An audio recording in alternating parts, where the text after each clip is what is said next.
छाट लिने क्षमता कसै पनि हुँदैन त्यो कुरा अर्को कुरा पाउँदा पनि पाउँदैन र दिनेवालाले दिँदा पनि दिँदैन यति ठुलो बर्बादी यति ठुलो बिजोग बनाउने हो गरिबमारा सरकारले यो गरिबमारा सरकार हो यो चाहिँ सामन्ती हो यो हामीले के भनिरहेको छौँ भने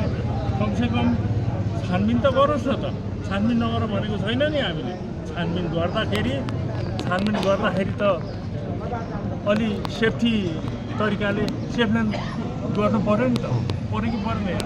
अब जस्तै सपोज म बसिरहेपछि 15-20 वर्षदेखि बसिरहँदाखेरि होला नि त केही न केही ती जन्मेका बच्चाहरू बाहिर गएर केही कमाएर ल्याएर पनि त्यहाँ केही बनाएका छन् है त्यहाँ केही झुप्राझुप्री अलिकति घर जस्तो पनि बनाएर त्यस्तोहरूलाई अब सबै हुकुमवासी भनेर हचुवाको भरमा त्यसरी डोजर लगाएर नखर्नु भनेको के नेपाली होइन र नेपाली हो नि त जे जस्तै भए पनि अब अव्यवस्थित कुराहरू गर्दै गर्दाखेरि कहाँ उहाँहरूले राख्ने भन्नुभयो नि त अब एक ठाउँमा तपाईँ जसको सम्पत्ति छ उहाँहरू आफ्नो गाउँमा फर्किने घरमा फर्किनु भनेको छ नहुनेहरूलाई चाहिँ हामी लजमा राख्छौँ तत्काल र त्यसपछि तुरुन्तै घरको व्यवस्था पनि गर्छौँ भन्नु त्यो हुँदैन त्यो केटाकेटी खेल हो केटाकेटी विचार हो यतिका चाहिँ नि काठमाडौँमा भएका चाहिँ सुकुम्बासीलाई लजमा लगेर छानबिन गरेर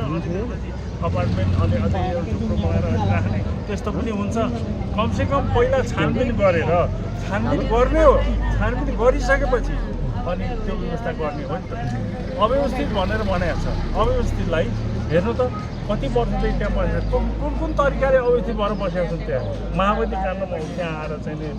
बसेकाहरू पनि छन् घर जग्गा खोला पहिरो लागेर आएका पनि छन्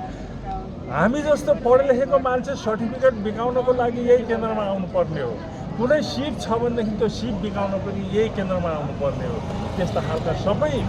किसिमका र ज्यामी गर्ने मजदुर गर्नेहरू पनि